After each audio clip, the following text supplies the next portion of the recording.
Hello and welcome, my name is Funamanchi, and well, it's that time of the week or month again where I take some random DVDs out of my collection, throw them on a table, and talk about them for well shits and giggles. As always, these are not reviews, nor are they unboxings. I may have not even seen the thing I'm talking about. I might recommend it if I have seen it, or I might talk a little bit vaguely about it. If I haven't, I don't know, it varies title to title. So first we have Hellsing Ultimate. A vampire named Alucard goes around with a large fucking pistol, blowing vampires' fucking brains out in a badass fucking fashion. Yes, I purposely swore that much because this show is testosterone in a can. Now, although I've not seen Ultimate, I have seen the original Hellsing, and even though its animation was quite bad, the original Hellsing did have quite likable, quite good characters, and I'm really hoping the Hellsing Ultimate has them as well. I own the first 4 volumes, I don't own the rest of the series, but I am quite excited to get around to watching this show because the original show, for better or for worse, was a hell of a thrill ride, and I'm hoping this one is as well. Next up, we have a double feature with 2 Tales from the Crypt films, Bordella of Blood and Demon Knight. Never seen Bordella of Blood. I've heard it's quite bad, but I have seen Demon Knight, and I can honestly say it is one of my favorite horror movies of all time. It is Tales from the Crypt in a nutshell, having every single thing to make Tales from the Crypt good with a slightly higher budget. It's absolutely amazing. If you're looking for really good horror stories, check these films out, and if you love yourself some good anthology horror, then please, by all means, check out the original series. It's a damn good ride. Also, I heard about M. Night Shyamalan remaking the new Tales from the Crypt. I'm very disappointed. I mean, I haven't seen the series yet, I'm not even sure if it's out, but it's M. Night Shyamalan, and he is honestly a mixed bag, but it is airing on TNT, so yeah, the new Tales from the Crypt series is probably going to be crap. It might be good, I don't know.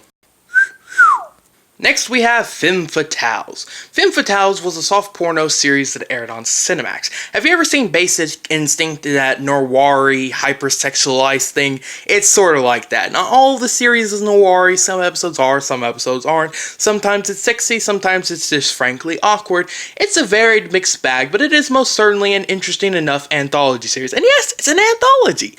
It's a soft porno, Basic Instinct-like soft porno Cinemax series. And there's a sentence I wish I got to say more often.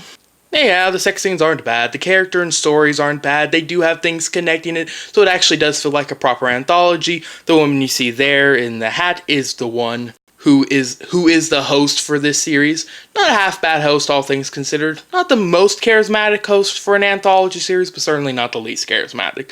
A good series if you're looking for a soft porno time. A soft porno time, is that even a sentence? No, it is not. The Silence of the Lambs is a film about someone going around silencing lambs. I know it sounds kind of weird. I know a creepy man with a butterfly in his face walking around with his face being painted white, silencing lambs. It's such an interesting concept. I've personally never seen it. Okay, yeah, I'm not BSing you. I've genuinely never seen The Silence of the Lambs. I know it's something serial killer-y, but that's about the extent of it. I've never been into serial killer stories.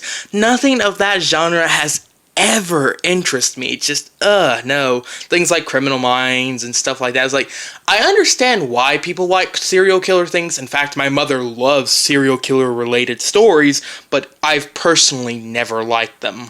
But hey, that's just me. I'm sure this is a perfectly fine film, even if it is about a man who's painted his face white walking around with the butterfly silencing lambs. Coming to America with Eddie Murphy. That's a weird title. I actually like this film. It's funny. It's one of the funnier Eddie Murphy movies I've seen. I like Eddie Murphy as an actor. I think sometimes his comedy and acting are not great, but I think his earlier works, much like Adam Sandler's earlier works, are pretty good. Eddie Murphy's a decent actor in this film. It's a decent little love story with some pretty funny moments. It's overall an okay. Plus, there's a sexy bath scene in the thing where you get to see Eddie Murphy shirtless. And man, is that the true gem of the film. I can't hardly take myself seriously anymore. Next we have the American version of Witchblade the series, because yes, there is a Witchblade anime and there's a comic series, the comic series coming first, the 2 shows coming afterwards. I've seen both and I can safely say that the anime's alright, not the best thing I've ever seen, not the worst, just sorta not my thing.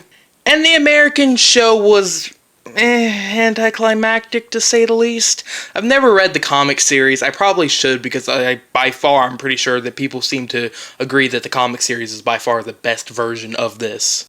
The show is kind of campy, I guess.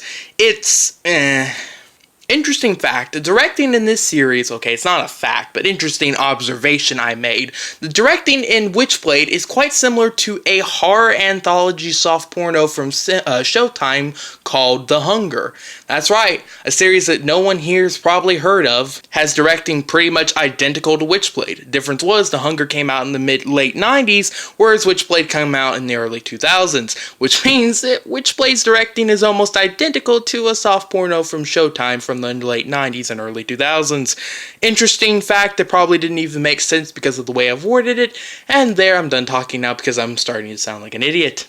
Oh wait, I am an idiot. Never mind then, I'm sounding normal. Who the fuck remembers Unscripted? Seriously, I had no idea that this show existed. None whatsoever. It was a comedy series on HBO, and that's pretty much all I know.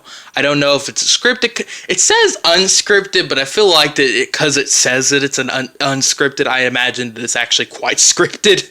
But I don't know. I've never seen this. I found it in a bin for literally $1, and I picked it up. If you've heard of this series, let me know, because yeah, who the hell remembers this? Because I certainly don't.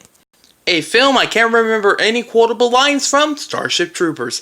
A fairly nice, cheesy action film that's, yeah, got a lot of sequels. Awkward pause there. Yeah, there's 2 films and 2 animated films. I have seen the animated films. I've only seen the original first. I haven't seen Starship Troopers 2 or 3. But the 2 animated films are meh. The first one was good, and the second one I've been told's alright. I actually haven't seen the second one. But yep, Starship Troopers. Nothing more to say about it. It's Starship Troopers. Who hasn't heard of this film? I say this, there's probably someone who actually hasn't heard of this film, and meh. My jokes just keep getting worse and worse, don't they? And next we have Silent Hill, the original film. Yes, there's apparently 2 films. I've seen both. The second one I actually remember slightly more about than the first. This one I have here is the first. The second film wasn't very good. Crap CG, pretty jump scary, not very interesting. The first film, crap CG, not very interesting. It's not that I hate this film because it's a poor adaptation of the games or anything like that. I've never even played the Silent Hill games. I just simply didn't like this film. I didn't like the characters. I didn't like the story pace. None of it. I didn't find it creepy, scary, or, yeah, not a very good horror film in my opinion. Check any other horror film out there, probably far better. And if you like this film, hey, that's perfectly fine. It just wasn't my cup of tea. Also, what happened to that poor girl's mouth? And next we have The Cell. I have absolutely no fucking idea what this film was about. I've not read reviews for it, I've not seen the trailer for it, nothing. I genuinely have no observation to make here, genuinely nothing to say. Maybe it's about blood cells taking over Jennifer Lawrence's body and literally turning all of her skin but her face into red. Ooh, that'd be an interesting idea, wouldn't it, Freddy? Last, and most certainly not least, The Lord of the Rings, The Fellowship of the Ring, the Extended Edition. I've been meaning to do unboxings for the Extended Edition sets for The Lord of the Rings for a long time now. Lord of the Rings, to this day, is probably my favorite film franchise. I just absolutely adore them. I've only seen the first film's extended edition. I really need to watch the second and third film's extended edition. But highly, highly, highly recommend it if you don't own them. They're just great little additions, and anyone who's a fan of the Lord of the Rings films should own them if they don't already. And there you go, some poorly worded commentary later. That was some more random DVDs for even more shits and giggles. I'm thoroughly enjoying making these videos every other weekend, or every other weekend, it varies. And people seem to enjoy them too, so I guess I'll just keep going on with this until I run out of things to talk about. If you enjoyed this video, as always, it'd be nice if you'd consider subscribing. It would be much appreciated, and I hope my commentary wasn't, as always, too bad. Thanks so very much for watching once again. Have a nice day, and goodbye. Damn me, you little twerps! Give me my hat back!